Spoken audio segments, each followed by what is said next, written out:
Bonjour, j'espère que vous vous portez bien. Aujourd'hui, nous allons aborder un sujet en astrologie qui personnellement me passionne.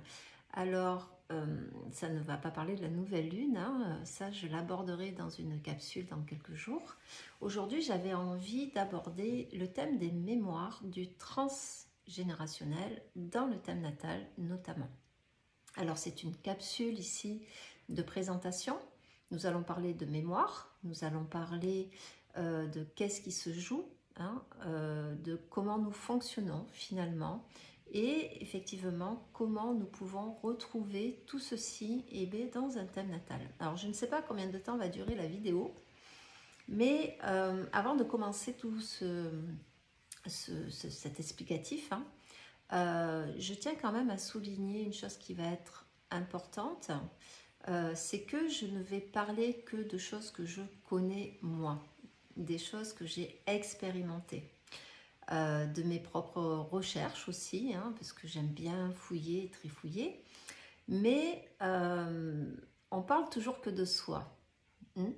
Alors, je ne vais pas parler de transgénérationnel forcément si je n'ai pas un minimum de bagages.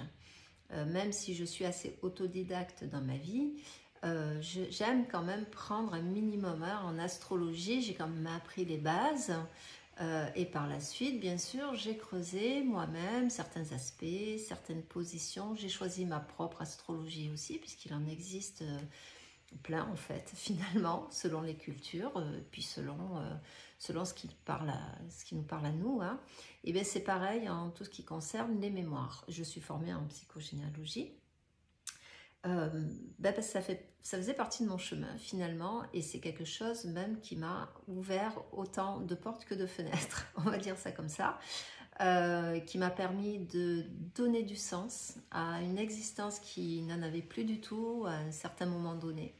Il y a quelques années aujourd'hui, hein, j'en suis sortie depuis un petit moment aujourd'hui, mais voilà, je trouve que c'est un sujet pour moi qui est de nos jours indispensable à avoir. Mais qui ne va pas forcément parler à tous. Donc je vais apporter mon propre regard là-dessus, mes propres réflexions aussi. Hein. Je ne dis pas que ce que je vais dire est parole d'évangile, loin de là.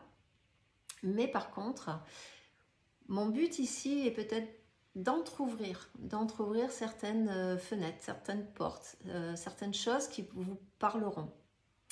Alors, en termes de mémoire et en termes d'astrologie, dans un thème natal, on a plusieurs lectures.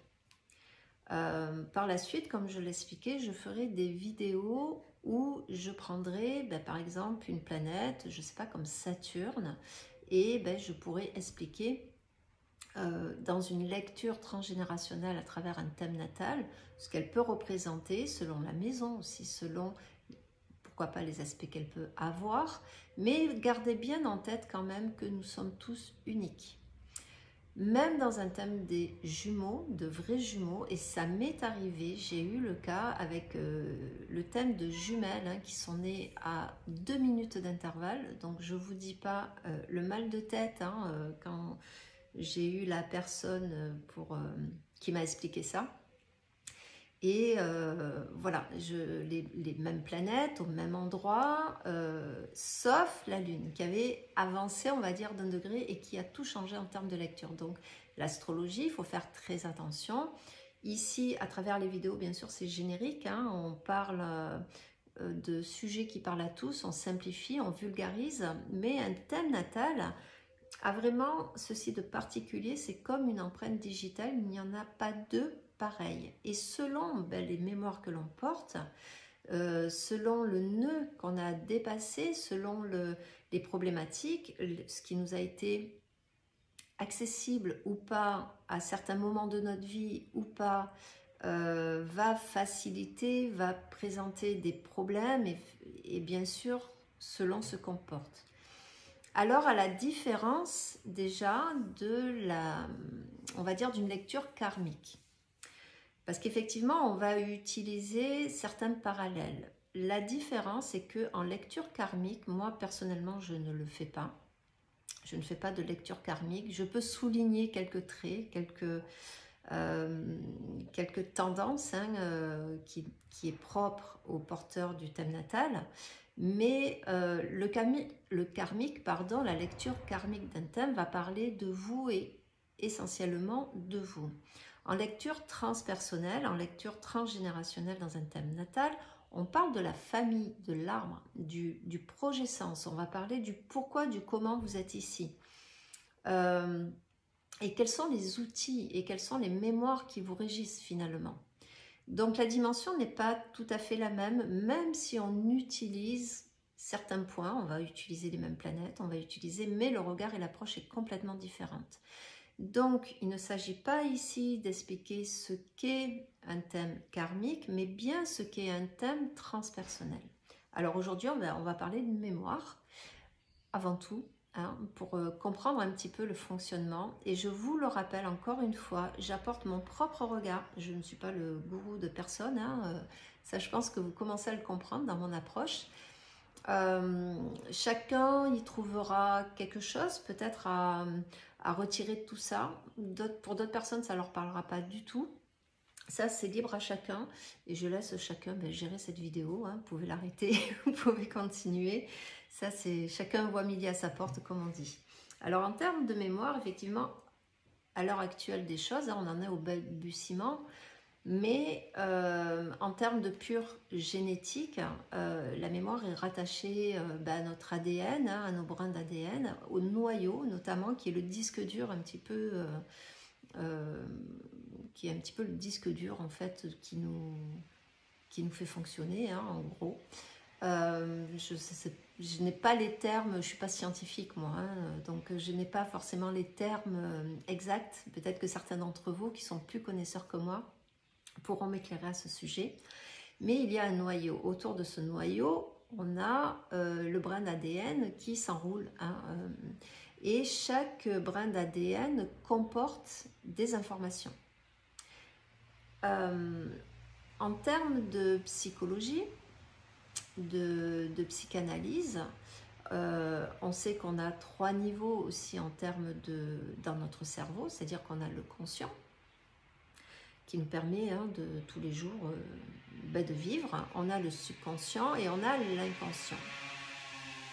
On va laisser passer la moto. Voilà. Et il faut savoir que l'inconscient, c'est quand même 90% de notre constitution. C'est-à-dire que 90% du temps, nous sommes en mode autopilotage. Dans l'inconscient, on a tout ce qui est le refoulé, on a les mémoires, on a sûrement des connaissances qui nous dépassent. Hein, alors, il y a un film que j'aime particulièrement, c'est celui de Besson, Lucie, qui est un film extraordinaire que je vous invite à voir. Bon, après, ça reste du Besson, hein, c'est très violent, c'est très... mais le message dedans est juste magnifique. Et pour moi, le message véhiculé là-dedans, c'est que atteindre 100% de notre capacité intellectuelle reviendrait à revenir à la quintessence de la source de la création. Donc on a en nous quand même un sacré bagage. Alors bien sûr, on ne peut pas vivre comme ça, hein, pas dans notre monde du moins. Hein. Nous avons à peu près 60 000 pensées par jour, si je ne me trompe pas de chiffres, donc c'est énorme. Notre cerveau gère énormément de choses et il va refouler, il va passer par le subconscient et ensuite par l'inconscient. C'est un petit peu comme si vous êtes dans une maison, vous êtes à l'étage, voilà, vous descendez au fur et à mesure les marches pour atteindre une cave, et la cave, c'est l'inconscient. Donc, on n'a pas accès à tout. On peut avoir accès à des brides à travers les rêves, par exemple. Hein. Alors moi, personnellement, je suis une personne qui ne se souvient jamais, jamais, jamais de ses rêves. Je pense que en 53 ans d'existence, j'ai vraiment 3 rêves qui m'ont marqué, auxquels je me souviens, mais le reste du temps, voilà, je suis... c'est peut-être mon côté plutonien, j'en sais rien, Pluton étant le roi du refoulement, hein, donc voilà. J'ai refoulé pas mal de choses et je refoule mes rêves apparemment puisque je n'ai jamais aucune aucun souvenir de ces rêves-là. Mais la plupart du temps, nous vivons au milieu de ces mémoires sans le savoir. Alors, nous allons un petit peu remonter dans la psychogénéalogie et pour que vous puissiez comprendre, pour ceux qui n'ont peut-être pas forcément l'idée de, entre guillemets, comment ça fonctionne. Donc ici, je vais vulgariser. Hein. On dit souvent qu'en psychogénéalogie, tout va par trois. Je vous prends l'exemple d'une fratrie. Nous avons un aîné, le deuxième est le cadet, le troisième est le benjamin. Le quatrième est un aîné. Le cinquième est un cadet, le sixième est un benjamin, etc., etc. Et ça va par trois comme ça. En termes de génération, nous avons le grand-parent, le parent et l'enfant. Ok ? Ce qui va par trois également. Et ça, c'est quelque chose que j'ai pensé. C'est quelque chose qui m'est venu à l'idée comme ça, il y a quelques années, où je me disais que les 9 mois de grossesse, et bien 9, c'est 3 fois la somme de 3. Qu'est-ce qui se passe 9 mois aussi avant la conception, ce qu'on appelle le progescence, ce qui se passe dans le ventre de la maman, pourquoi ça se passe comme ça, et les 9 mois ensuite qui suivent la mise au monde, notre venue au monde. Alors quand on pense au progescence, on peut remonter à 9 mois, voire à 18 mois en arrière, voire à 27 mois en arrière. 3 fois 3 fois 3, en gros. Alors, certains me diront, oui, le chiffre 3 est important. Alors, je sais que dans certains courants spirituels, le chiffre de 3 est important dans la spiritualité, ainsi que le chiffre 7. Alors, le chiffre 7, je ne me souviens plus trop. Mais pour moi, il y a le chiffre 4 aussi qui est important et je vais vous expliquer pourquoi. Donc, 9 mois, on va dire, avant la conception, il va y avoir un conseil familial, quelque part, voilà, dans l'énergie du clan, qui vont déterminer qu'à l'heure d'aujourd'hui, on a besoin de s'attaquer à tel et tel sujet. On a besoin de répéter, on a besoin de guérir certaines choses pour que l'arbre puisse respirer correctement, pour former de nouvelles racines, de nouvelles forces aussi. Donc il y a une espèce de conseil. Moi je me souviens que ma prof avait dit quelque chose de très qui m'avait fait très rire, c'est que elle disait, lors de la conception d'un enfant, dans le lit conjugal se trouvent l'homme et la femme, le couple, le parent, hein, le couple de parents, mais il y a également tous les ancêtres qui regardent et qui se frottent les mains en disant « ouais, chouette, on va pouvoir passer à autre chose ». Donc, n'y pensez pas trop, hein, si voilà, ce soir vous faites des galipettes avec votre chéri pour faire un enfant, voilà, dites-vous que vous ne faites que obéir quelque part à l'injonction de votre arbre. Mais c'est une position, moi, qui à l'époque m'avait fait beaucoup rire. Donc, 9 mois, 18 ou 27 mois précédant la conception, il y a ce qu'on a le projet sens, c'est-à-dire le projet, ben, c'est nous, pour donner le sens à l'arbre, dans le sens auquel il veut aller. Quand la conception se fait, alors là on va parler un petit peu de sujets purement physiques. Je pense que chacun d'entre vous qui m'écoutez aujourd'hui avait déjà vu cette vidéo de l'ovule complètement encerclé par des millions de spermatozoïdes et tout. Et puis à un moment donné, il y en a un, hop, qui arrive à rentrer. Et j'ai trouvé ça assez fascinant. Pourquoi? Ben parce que l'ovule, c'est 50% du patrimoine génétique de la maman, et le spermatozoïde est 50% du patrimoine génétique du papa. Mais dans ce patrimoine génétique, eh bien, il y a déjà de l'ADN, il y a déjà un noyau, il y a déjà des mémoires. Et il est intéressant quand même de penser qu'autour de tous ces petits spermatozoïdes qui grouillent comme ça autour de l'ovule, l'ovule détermine, choisit celui qu'elle fera rentrer ou pas. Alors des fois, elle en fait rentrer deux. Ça arrive très souvent puisque des grossesses gémellaires, il faut savoir qu'on en a beaucoup plus qu'on peut le penser, mais la plupart du temps, ce deuxième œuf s'en va. Des fois, on s'en aperçoit même pas. Moi, je sais que ça m'est arrivé à 1 mois et demi de grossesse pour mon fils aîné. Physiquement, hein, je m'en suis rendu compte, mais la plupart du temps, soit ça ne se développe pas, soit voilà, on l'élimine, on l'évacue sans parfois s'en rendre compte, quoi, en fait. Donc cet ovule va reconnaître un certain spermatozoïde en se disant, toi là, tu vas pouvoir venir parce qu'on va pouvoir en quelque sorte fabriquer ce petit humain, toi et moi, et bien, qui va porter 50% notamment de notre génétique, hein, alors physique, qui va vous donner la couleur de vos cheveux, la couleur des yeux, votre stature, votre ossature, des maladies ou pas, voilà, l'intelligence ou pas. Mais quoi qu'il en soit, en termes de mémoire, il y a quelque chose qui s'est reconnu ici. Et moi, je le dis souvent, enfin moi, il n'y a pas que moi, je dis moi, mais il faut savoir que très souvent, dans les couples, dans les parents surtout, hein, quand il y a conception d'un enfant, et bien quand on a des interrogations concernant sa propre famille, quand on regarde la propre famille de son conjoint, eh bien on retrouve des parallèles. Et il y a des sujets, il y a des nœuds qui se retrouvent dans l'une et l'autre des deux familles, des deux parents en fait. Parce que pour moi, même si on est la plupart du temps inconscient de ce que l'on vit, de ce que l'on, de nos impulsions, de nos mémoires, il n'empêche qu'on est toujours plus ou moins éclairé. Il y a toujours des pistes, il y a toujours des chemins qui nous sont présentés à travers les prénoms, à travers les dates de naissance, mais des fois aussi là où on vit, les livres qu'on lit. Ah, moi, ça m'est arrivé, il y a toute une histoire à travers des livres avec des phares, voilà, qui parlent de mer, de phare, etc. Donc ça m'appartient.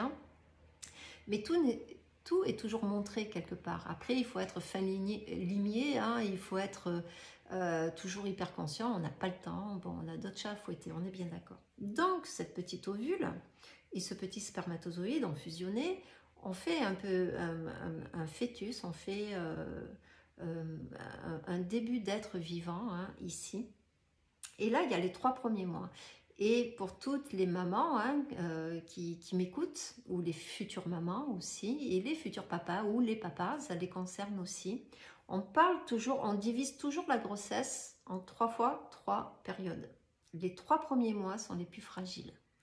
Puis il y a l'épanouissement, entre guillemets, c'est là où on est censé se sentir mieux, hein, c'est le plus beau de la grossesse, on va dire ça comme ça. Et enfin, il y a les 3 derniers mois où là, ça commence à devenir lourd, hein. Je m'intéresserai, moi, surtout aux 3 premiers mois. Parce que durant ces 3 premiers mois, c'est là où il y a déjà le plus de, on va dire, de transformation, vous savez, c'est un peu comme la chrysalide d'un papillon, hein.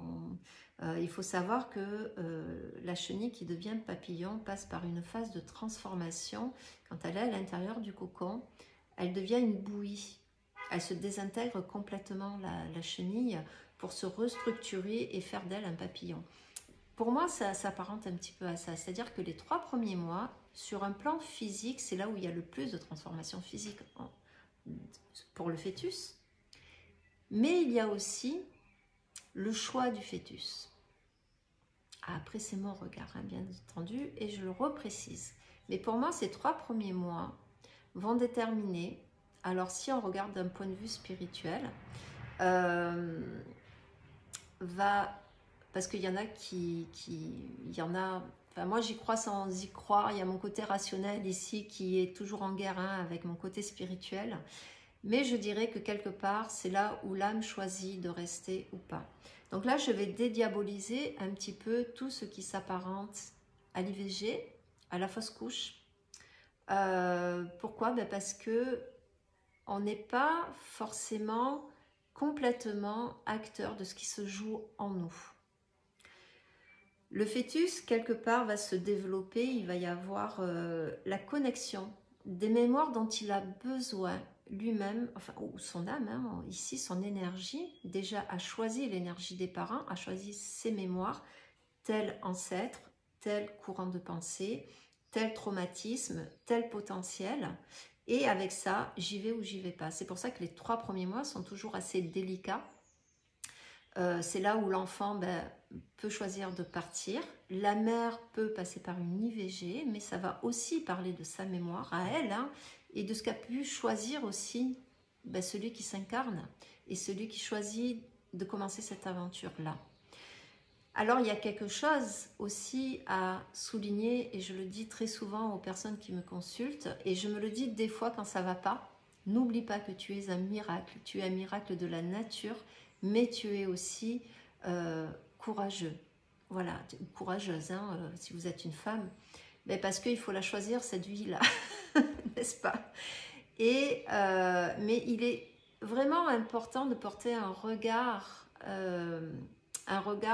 conscient sur ce qui peut se jouer durant ces premiers mois. C'est par la mère, dans l'eau du cancer, hein, ici pour moi, enfin pas que pour moi, mais dans l'astrologie que j'ai apprise et que j'ai choisi d'aborder. Dans l'eau matricielle, il faut savoir qu'en analysant cette eau-là, ils ont retrouvé des brins d'ADN, ils ont retrouvé des noyaux, ils ont retrouvé tout ça en fait. Hein. Ce n'est pas que de l'eau. Dans cette eau, il flotte tout un tas de choses. Et notamment, quand une femme a eu une fausse couche, a eu un IVG, ils ont retrouvé aussi ces brins d'ADN. C'est-à-dire que l'utérus est marqué fortement par tout ce qui a pu se passer à l'intérieur de lui. On est une machine extrêmement complexe, d'accord? Donc, cet enfant qui va se développer, il choisit de rester, tout se passe bien, il entame le 4e mois. Là, au 4e mois, la plupart des futures mamans disent « ça y est, c'est bon, c'est parti, on va pouvoir enfin y aller ». Et c'est à travers la mère, comme j'expliquais, à travers l'eau du cancer, l'eau matricielle qui va se jouer beaucoup de choses. Alors, vous avez l'enfant qui déglutit énormément d'eau, mais il y a ce qu'on appelle aussi le cordon ombilical.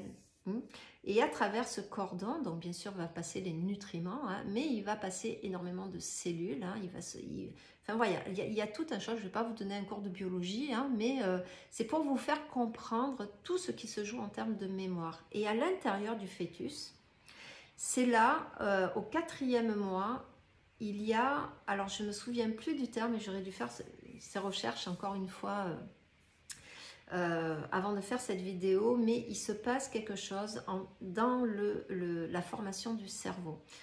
C'est là où toutes les cellules se mettent en place, je vais simplifier, hein, se mettent en place. C'est-à-dire qu'ici, c'est comme si on avait serré la main, ça y est, c'est bon, je signe, j'y vais. Et là, donc, on a tout le déroulé quelque part. On a le contrat d'âme, hein, quelque part, qui nous relie. Et donc, on va choisir, l'enfant va choisir, et on est tous passés par là, hein, va choisir, ok, moi, avec mon énergie, de ce que j'ai besoin d'apprendre, de comprendre, de transcender, de répéter, d'honorer, de tout, voilà, de tout ça. J'ai besoin de ça et ça qui est dans l'énergie de mes parents. Et là, le cerveau va se construire en quelque sorte à avoir accès ou non à certaines choses. Parce que l'inconscient, là-dedans, à 90%, va refouler tout ce dont on n'a pas besoin, finalement, pour réincarner ici la vie que l'on doit mener. Ça fait un gros morceau, hein, de comprendre tout ça. J'ai essayé de le vulgariser le plus possible.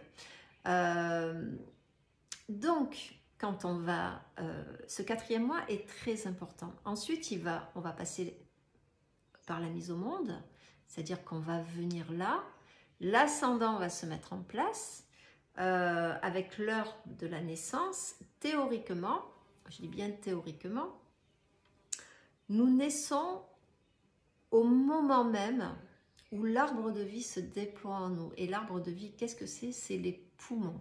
C'est la première respiration. L'enfant, une fois le cordon ombilical coupé, n'a plus accès, entre guillemets, à l'oxygène de la maman. Il est obligé de passer par son propre arbre de vie à travers sa propre respiration. Ok, donc c'est pour ça que l'ascendant est tellement important et l'heure des naissances sont tellement importants.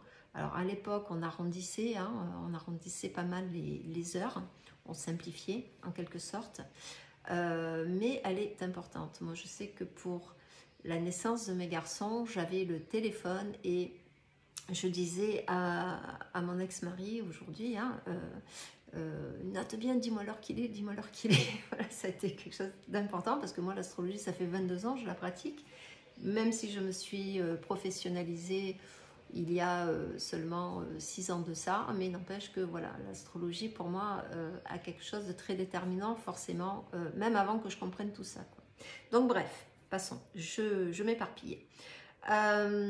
Donc là, nous avons cet arbre de vie qui s'ouvre et on a 9 mois après la naissance et 18 mois après la naissance. Et ce cycle, j'avais lu un livre fort intéressant là-dessus qui s'appelait les 27 mois, donc 3 cycles de 9 mois. Et ces 27 mois, en fait, je crois que c'était... ah zut, Biblion, il s'appelait Biblion, l'auteur, hein, je ne me rappelle plus de son prénom. Mais qui est fort intéressant quand on s'intéresse à ces cycles-là, c'est que ces 27 mois, nous allons les répéter encore et encore. Que ce soit 9 mois avant la conception, 9 mois de conception et 9 mois après la conception. Ces 27 mois, nous les répétons à l'infini et ce jusqu'à la fin de notre vie. D'une façon, bien entendu, c'est pas déterminé, on ne le voit pas, mais il y a toujours cette notion de conception, de développement et d'achèvement. Et la vie, qu'est-ce que c'est? C'est pareil. C'est la conception, la jeunesse, le développement, l'âge adulte et l'hiver de la vie, la vieillesse, qui nous amène tous au même endroit, à la mort. Eh oui, il ne faut pas avoir peur des mots. Donc, sachant tout ça, qu'est-ce qu'on en fait?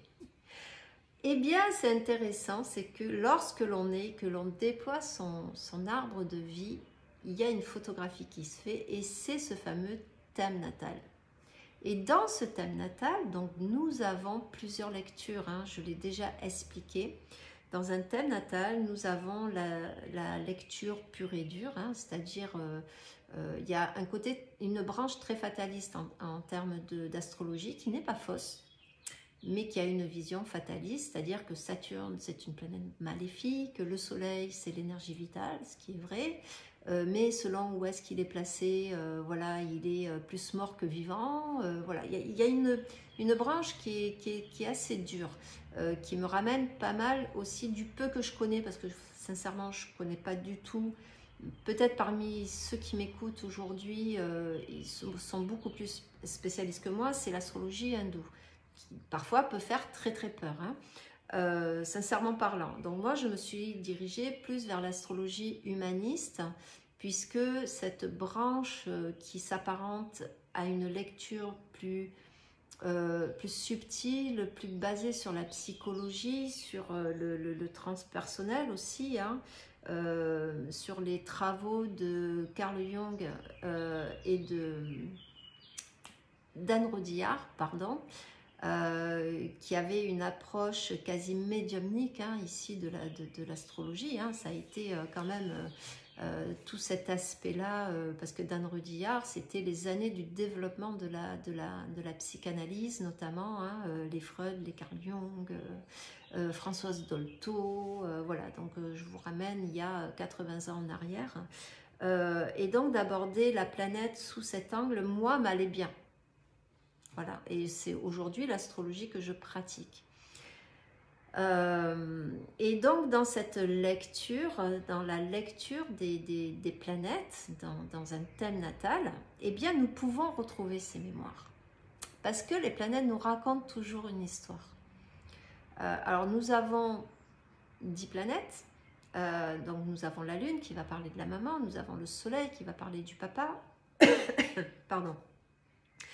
Nous avons Neptune qui pour moi représente les aïeux, nous avons des points aussi comme la lune noire par exemple, hein, les nœuds, et d'ailleurs quand on fait des synastries par enfant, on peut toujours voir les points de contact de ces planètes, là où elles en sont dans leur cycle, de quoi elles parlent.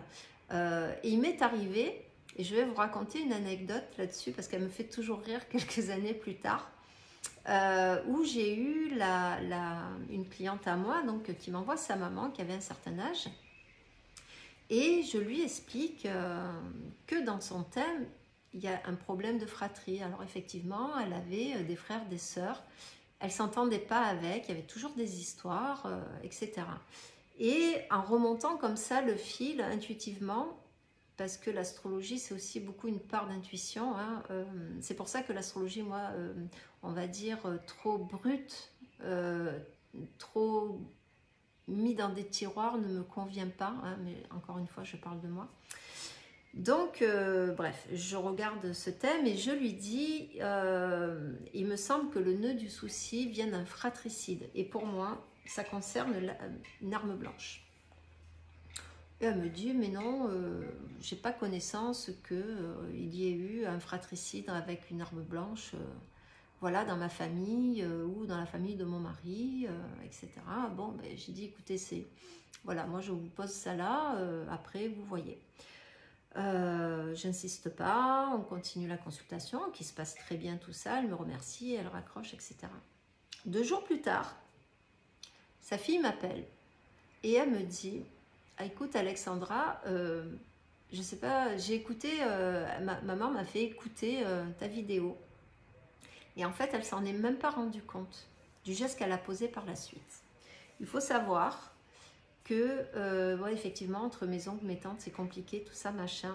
Elle dit, mais ma mère m'a appelée et juste avant que je visionne ta vidéo, m'a appelée parce qu'elle avait envie de faire du gros ménage chez elle et qu'elle avait besoin de moi pour porter certaines choses à la déchetterie. Et parmi ces choses-là, elle avait une vitrine entière où depuis des années, des dizaines d'années, partout où elle allait, les pays qu'elle visitait, les régions qu'elle visitait, ou même quand elle faisait le marché, elle ne pouvait pas s'empêcher d'acheter des couteaux. Et elle avait toute une vitrine représentant des couteaux dedans. Suite à cette consultation, ma cliente me dit, j'ai écouté derrière et j'ai essayé de faire comprendre à ma mère ce qu'elle était en train de faire. Bon, elle n'avait pas forcément capté ce qu'elle faisait, mais elle s'est débarrassée du coup. Pourquoi? Parce que le secret, qui remontait à loin, mais le secret avait, entre guillemets, mis à jour. Elle n'avait plus besoin, finalement, de collectionner l'objet qui représentait la souffrance familiale ici. Et elle a jeté tous ses couteaux du jour au lendemain. C'est sa fille qui l'a amené à la déchetterie, qui a tout jeté en déchetterie. Voilà, c'est une anecdote. Et quand je vous disais que tout nous est toujours montré, qu'il faut être un fin limier, mais moi je vous invite à observer votre vie, la ville où vous habitez. Alors bien sûr on a les prénoms, moi je sais que dans une consultation de thème natal ou de recherche astro-transgénérationnelle, je prends les prénoms de tout le monde parce que chaque prénom aussi veut dire quelque chose. Mais vous pouvez déjà regarder qu'est-ce que vous avez dans vos bibliothèques, de quoi parlent vos livres, qu'est-ce que vous aimez manger, la rue où vous vivez, est-ce qu'elle vous parle de quelque chose? Moi je vous invite à jouer un petit peu ce jeu de piste. Voilà ce que je pouvais en gros vous dire sur finalement qu'est-ce qui va suivre après cette vidéo. Je voulais expliquer en fait cette dimension qu'on connaît. Alors je sais qu'il y a de plus en plus d'astrologues qui s'y intéressent. Moi je le fais depuis quelques années parce que pour moi ça a été un fil conducteur qui m'a permis à moi de trouver du sens. Ça faisait sens dans ma quête, ça faisait sens dans mon chemin. Ça ne fait pas sens pour tout le monde, ce n'est pas la quête de tout le monde, ce n'est pas le chemin de tout le monde, on s'entend bien là-dessus. Mais quoi qu'il en soit, c'est pour vous dire pourquoi je me suis intéressée à cette astrologie-là, pourquoi elle me passionne autant. Il y a de plus en plus d'astrologues d'ailleurs qui s'y intéressent, hein, parce qu'on s'intéresse beaucoup aux mémoires, on s'intéresse beaucoup à l'aspect transgénérationnel. Alors, je ne vous parle même pas du côté New Age, hein, vous savez combien je l'aime, ce côté-là. Bon, je n'ai pas que des reproches à faire, hein, parce que ça fait partie d'un chemin. C'est juste que on y retrouve de très bonnes choses, mais on y retrouve aussi de choses qui sont beaucoup plus, on va dire, neptuniennes, beaucoup plus de viens ici que je t'embrouille, hein, et que je te prenne ton argent, malheureusement. Alors il y a des thématiques pour moi qui me choquent énormément. Je ne sais pas si je dois en parler ici parce que je vais peut-être me faire des ennemis, mais par exemple quand on parle de flammes jumelles, voilà. Pour moi, ce sont des choses qui, en plus, qui sont, il faut le savoir, Carl Jung en parle beaucoup, dans nos archétypes, dans nos mémoires, dans notre inconscient, on est conditionné à la culture dans laquelle nous naissons. On ne comprend pas forcément les cultures qui viennent d'ailleurs, d'Orient. Et d'ailleurs, on les occidentalise pour qu'elles soient abordables pour l'occidental. Donc déjà, il y a quelque chose de biaisé ici. Ça ne nous empêche pas de nous intéresser à ça, d'en comprendre le sens, puisque moi par exemple je m'intéresse beaucoup au stoïcisme. C'était quand on lit Marc Aurèle, quand on lit, c'était des Grecs, hein, donc, mais bon, ça fait partie de l'Occident, vous voyez. Je ne vais pas me positionner comme, on va dire, chamane indienne d'Amérique si je ne suis pas née aux États-Unis dans une réserve indienne, par exemple. Enfin, pour moi, il y a quelque chose qui est ici. Voilà, restez prudent, restez prudent. Mais en termes de mémoire, il y a des choses qui me choquent aussi. C'est-à-dire que dans cette culture New Age, par exemple, alors je n'ai rien contre lui parce qu'à la base, je pense qu'il part d'un principe bienveillant. C'est par exemple le bonhomme allumette. Il faut savoir que les liens, ces fameux liens que vous cherchez à couper, ces fameux liens que je me débarrasse de ma mémoire, je l'envoie au point zéro, quantique, machin, des choses qu'on ne maîtrise absolument pas. Je ne dis pas que ce n'est pas possible, parce que oui, bien sûr, on peut modifier son ADN, on peut modifier sa mémoire, mais il faut le faire vraiment, et ce n'est pas en découpant une feuille, je suis désolée, qu'on y arrive. Symboliquement, c'est très bien.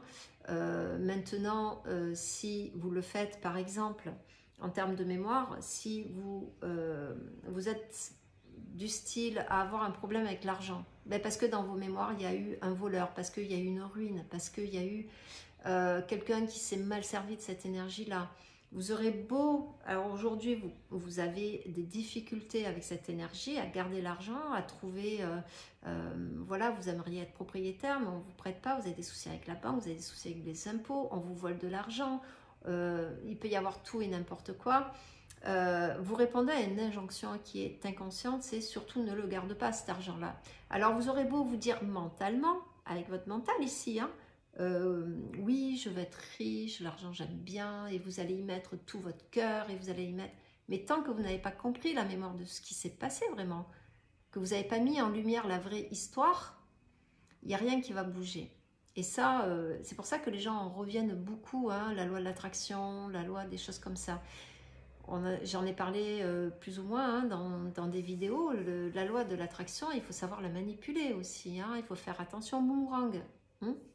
Donc, il y a des cycles, on est capable de dépasser, mais il y a des cycles d'intégration, il y a des cycles de compréhension, et après c'est mon regard. Et je suis passée par là, donc je ne juge personne, hein, je ne dis pas c'est bien, c'est mal, je dis juste soyez prudents. Ne gobez pas tout. Hein. Déjà, la première question à se poser quand on fait ce genre de démarche-là, que ce soit en termes parce qu'à la base, on veut aller mieux. Ça démarre toujours d'une souffrance, ça démarre toujours d'une problématique. On cherche du sens, on veut sortir d'une problématique. Quand les choses vont bien, elles vont bien, on ne se pose pas de questions, on est bien d'accord.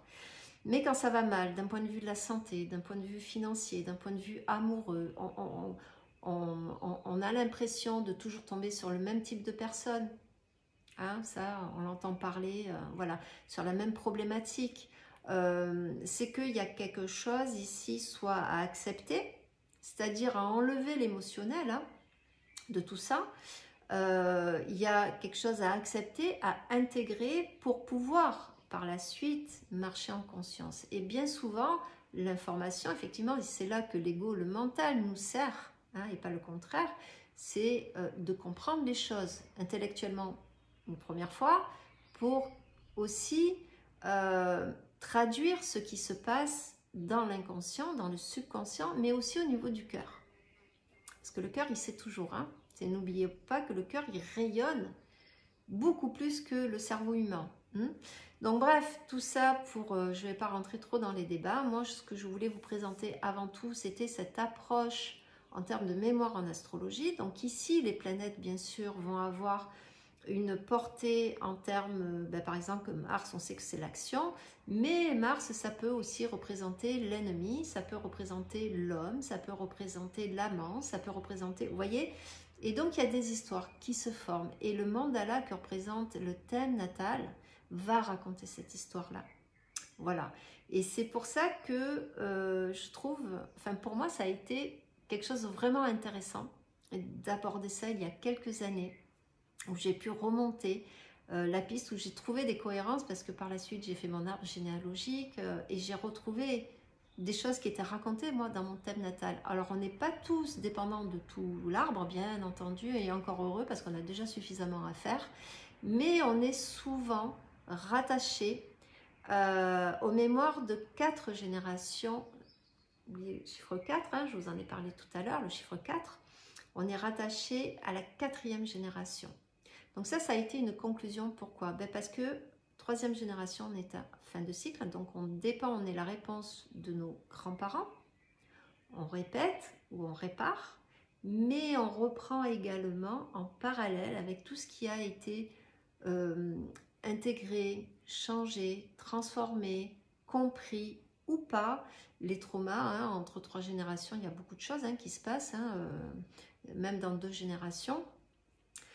Et on est on reprend en quelque sorte les mêmes thèmes en parallèle. Alors c'est fait d'une façon subtile parce qu'il y a 4 générations en arrière. Vous pensez bien que les gens ne vivaient pas comme nous et que dans 4 générations, ceux qui arrivent ne vivront absolument pas comme nous aujourd'hui. Mais il y a des parallèles avec les arrière-grands-parents. Et on est beaucoup plus, même si on a 50 en termes de patrimoine génétique, va nous ramener de toute façon à cette paire de 4 personnes, les arrière-grands-parents et les grands-parents paternels et maternels. Donc il y a tout plein de choses à décoder en fait, en termes de mémoire. Donc c'est pour ça que je vous dis, soyez prudents dans les outils que vous pouvez utiliser vous. Les liens, on ne peut pas les couper. On peut les transformer, c'est différent. Mais vous ne pourrez jamais couper les liens. Vous n'êtes pas une île déserte, d'accord? Vous ne pouvez pas... et le lien le plus important, c'est le lien de l'amour. Et l'amour a plusieurs visages. La haine, c'est une absence d'amour. C'est pas la haine pure et dure. C'est juste qu'on n'y met pas de l'amour. Et le jour où vous mettrez de l'amour vis-à-vis de certaines personnes qui ont fait selon leur propre mémoire, selon leur propre lien, leur propre époque, ils ont fait ce qu'ils avaient à faire malgré tout avec ce qui portait en eux aussi, les injonctions à laquelle ils étaient soumis comme nous tous aujourd'hui. Et bien à ce moment-là, vous ouvrirez votre conscience vers plus de sagesse peut-être et un peu plus de tolérance. Et mon Dieu qu'on a besoin de tolérance actuellement. Mon Dieu qu'on en a besoin. Voilà, je voulais finir par ces paroles. La vidéo est un petit peu longue, je vois à peu près 3/4 d'heure. J'espère que vous avez réussi à me suivre jusqu'ici. Je vais vous retrouver plus tard pour la nouvelle lune qui s'en vient, qui est assez sympathique, mais assez... voilà. J'ai résumé. Et plus tard, donc, je ferai plusieurs vidéos pour vous donner quelques pistes sur la représentation, sur l'aspect transpersonnel, transgénérationnel de chaque planète. Voilà. Je vous dis à très vite et je vous dis à très bientôt. Et encore un immense merci pour ceux qui me suivent, m'encouragent, s'abonnent, me laissent des commentaires parce que ça m'aide, ça aide à booster cette petite chaîne qui monte petit à petit. à son rythme, il n'y a pas de souci. Et moi, je prends de plus en plus de plaisir à échanger avec vous et à tourner ces vidéos. Voilà, je vous embrasse, je vous retrouve très vite pour la nouvelle lune. Au revoir, portez-vous bien.